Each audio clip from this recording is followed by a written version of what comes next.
Good evening, this is TCN English News Edition, and you're watching with me, Nunghoe Kim Khong Sai.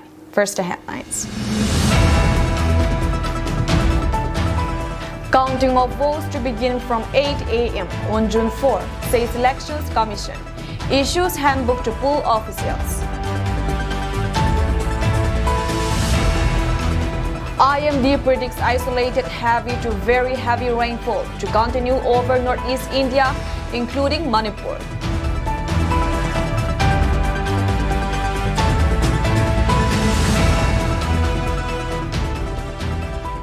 News in detail. The counting of votes for the general elections and the state legislative assemblies of Andhra Pradesh and Odisha and by-elections to assembly constituencies shall be held on June 4, starting at 8 a.m., the Elections Commission said. Chief Elections Commission Rajiv Kumar, along with Elections Commissioners Ganesh Kumar and Sukhbir Singh Sandhu, had reviewed the counting day preparations with all Chief Electoral Officers, CEO, and Returning Officers, RO.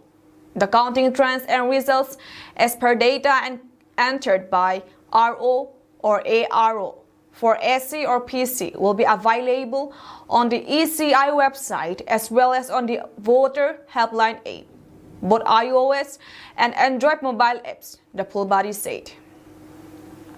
The Voter Helpline app can be downloaded from the Google Play Store or Apple Play Store.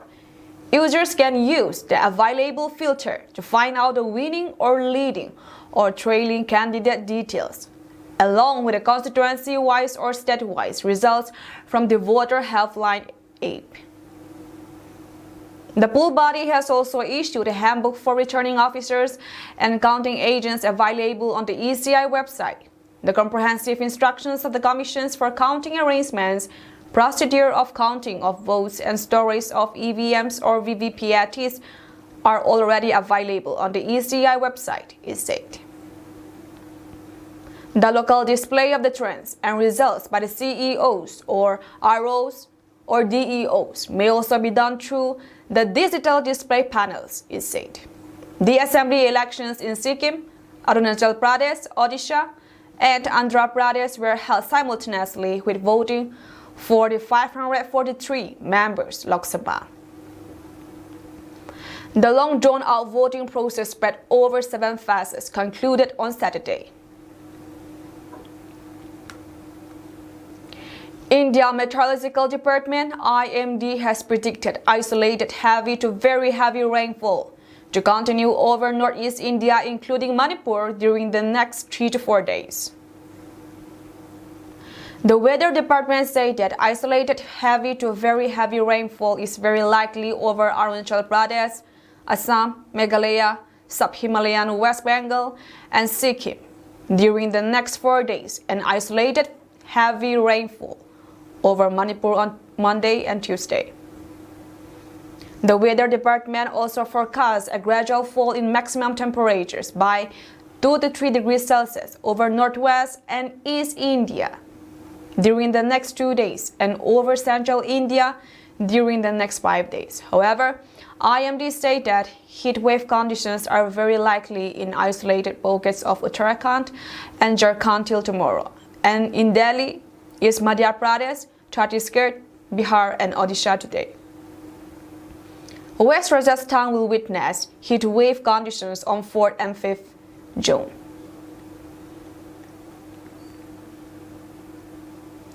The Committee on Tribal Unity, Kangpokpi, observed the Remembrance Day today to mark the 3rd May incident of mass genocide program against the Kuki Zone by the radicalized majoritarian Meitei-led state administration. It may be recalled that the Kuki Zone in the entire region have commemorated completions of 1 year of that infamous 3rd May incident last month, which was a stark reminder to the nation and the world on the willful disrupting of the basic rights of political existences and dignity of the minority tribals in the country. This tantamount to the desecrations of the constitutions of India by the biased administrations in the state of Manipur. Therefore,